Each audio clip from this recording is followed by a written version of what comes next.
یهود او نصاراو د مغربي میډیا په ذریعہ باندې په دې 15مه صدۍ کې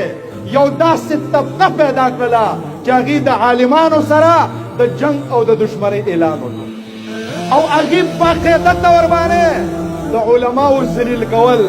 علماو ته کنځلې کول، علما شرمول، د علماو نه د قوم کرکه او نفرت پیدا کول، د علماو پټکې بې عزته کول، د علماو په ګیره حمله کول، د علماو په مسنونه جامه باندې حمله کول، په یو څه باندې هم د درېغ ونه کړ.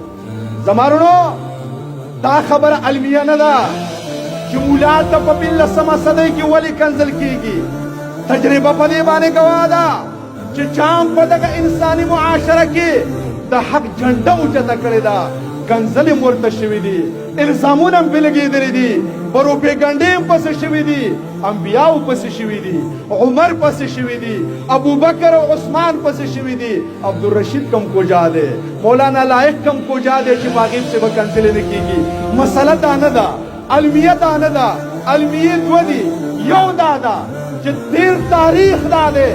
چې په عالم پسې په پیغمبر پسې د شرمولو دپاره هغه څوک راوچت شوی دی چې چا اسلام نه دی منلی، چا قرآن نه دی منلی، د اسلام د دایرې نه بار خلک هغه د عالم او د پیغمبر ګیرې ته لاس اچولی دی. خو په 15مه صدۍ کې خو هغه د امت مسلمه فرد چې دا کلمه وایي چې لا اله الا الله محمد رسول الله، هغه ګیرې ته لاس واچاو، هغه مولا ته کنځلې وکړې، هغه د عالم بې عزتي وکړه. دا شی د 15مې